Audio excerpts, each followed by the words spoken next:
Vamos dar continuidade então ao nosso estudo sobre fé. Pela fé, nós cremos no motivo por que Jesus morreu na cruz. Então, na semana passada nós demos uma parte desse tópico e agora nós vamos começar a segunda parte. Pela fé nós cremos o motivo pelo qual Jesus morreu na cruz. Um dos motivos pelo qual Jesus morreu na cruz foi para nos livrar desse sistema maligno. E nós já havíamos lido Gálatas 1:4 e agora vamos dar continuidade a 1 Pedro 1:19. 1 Pedro 1:19, tá? Vamos lá.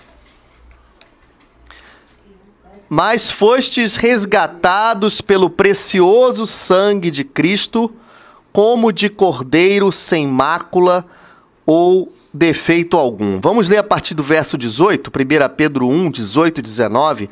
Porquanto estáis cientes de que não foi mediante valores perecíveis, como a prata e o ouro, que fostes resgatados do vosso modo de vida vazio e sem sentido, legado por vossos antepassados, mas fostes resgatados pelo precioso sangue de Cristo, como de cordeiro sem mácula ou defeito algum. Então foi para isso que o Senhor morreu por nós, para nos resgatar desse modo de vida vazio e sem sentido, que foi legado pelos nossos antepassados. Na verdade, o que nós vemos é que nós fomos resgatados para sermos libertos desse sistema, um sistema que nega a Deus, um sistema que tem os seus valores próprios. Foi para isso que Jesus morreu na cruz, para nos reconciliar com Deus Pai. E vamos abrir também 2 Coríntios 5:19. 2 Coríntios 5:19. 2 Coríntios, capítulo 5, versículo 19. Diz assim: pois Deus estava em Cristo, reconciliando consigo mesmo o mundo, não levando em conta as transgressões dos seres humanos, e nos encarregou da mensagem da reconciliação. A palavra de Deus diz então em 2 Coríntios 5:19 que Deus estava em Cristo reconciliando consigo mesmo o mundo. Esse trecho que está descrito aqui como mundo se refere a planeta. Isso inclui as pessoas, obviamente, que estão no planeta, né? Então, não levando em conta as transgressões dos seres humanos. Por que reconciliar? O que significa reconciliar? É ter novamente um relacionamento de qualidade com outra pessoa depois de ter havido algum problema. Se Jesus estava reconciliando a humanidade com Deus após a sua morte e posterior ressurreição, isso significa que havia um problema prévio, havia um problema anterior a esse.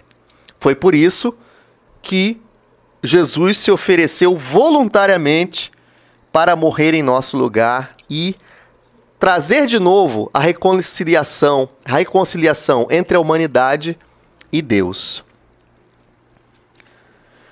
Outro tópico que nós vamos ver essa noite é que pela fé nós entendemos o que é preciso para ser salvo. Todos os seres humanos precisam se arrepender de não estar vivendo para Jesus. Se você verifica na sua vida que você não está vivendo para Jesus, você ainda não foi salvo. Vamos abrir em Atos, capítulo 2, versículo 38. Atos 2, versículo 38.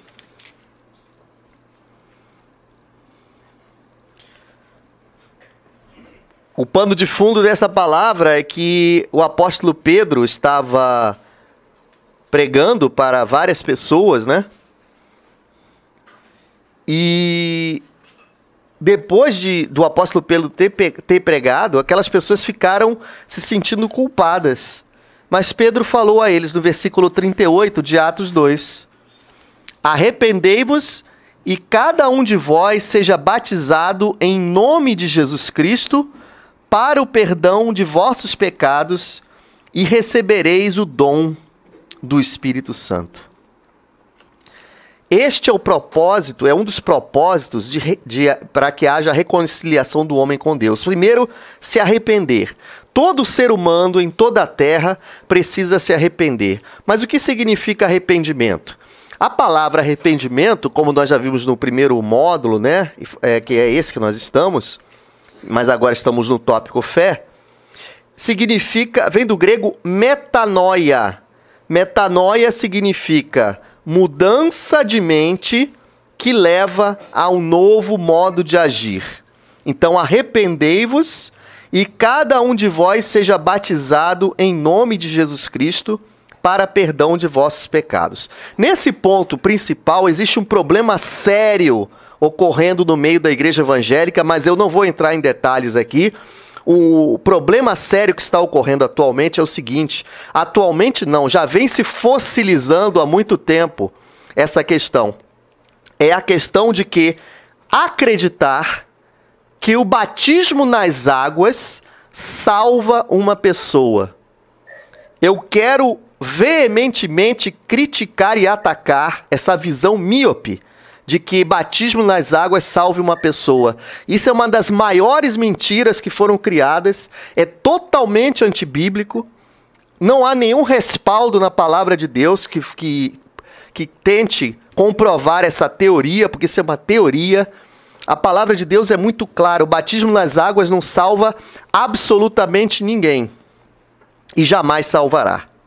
O batismo nas águas é um ato espiritual de sepultamento da velha criatura. Se você ainda não vivia para Deus e agora você começa a viver para Ele, o batismo nas águas serve como um ato espiritual de sepultamento da velha criatura, da circuncisão do coração. Isto é, uma marca que Deus faz no seu coração.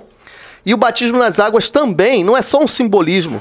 Algo acontece no mundo espiritual quando uma pessoa é batizada nas águas, que é a ressurreição para uma novidade de vida.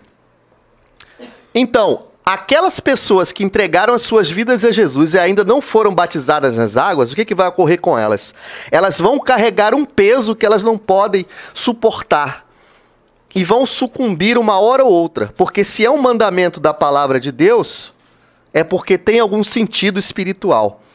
Mas dizer que batismo salva alguém é uma das maiores mentiras que eu já ouvi até hoje. Outra coisa, algumas igrejas evangélicas colocam como condição essencial para se filiar à denominação que a pessoa seja batizada nas águas.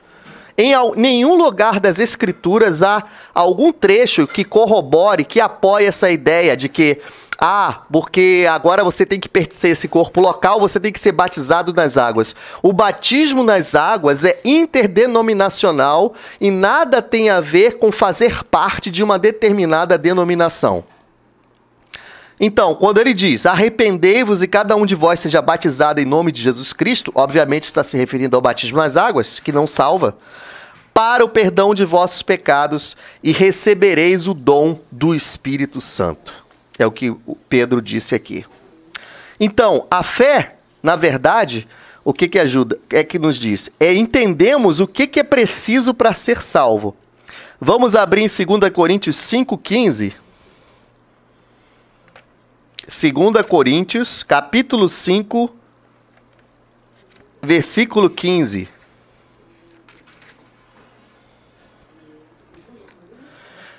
Esse trecho é um dos mais fortes do Novo Testamento e ele é muito claro. Daqui realmente há a distinção entre a religião e o cristianismo.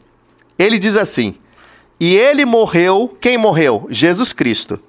Por todos, para que aqueles que vivem já não vivam mais para si mesmos, mas para aquele que por eles morreu e ressuscitou.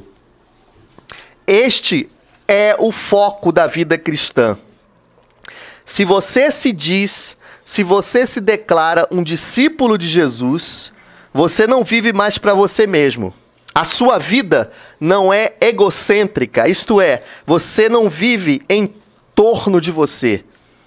Você vive em torno de Jesus. A sua vida se torna cristocêntrica. Já não vivam mais para si mesmos, mas para aquele que por eles morreu e ressuscitou. O que a razão e a lógica não entendem é que uma pessoa chamada Jesus Cristo foi crucificado. Essa pessoa foi crucificada, mas ao terceiro dia, de acordo com a palavra de Deus, ele ressuscitou. No original não fala nem ressuscitou, ele foi ressuscitado por Deus. Se essa pessoa está viva, e esse é o ponto central do Evangelho, neste exato momento, 1º de novembro de 2015, às 18 horas e 47 minutos, se esta pessoa está viva, você não pode viver mais de uma forma qualquer. Você tem que tomar uma postura e uma decisão em cima disso. Porque nesse exato momento Jesus Cristo está vivo. E ele não precisa, é você que precisa dele. É necessário que você tome uma postura de seguir a Jesus Cristo. Ou você é um discípulo de Jesus, ou você é um religioso. E ele pede uma postura em relação a isso.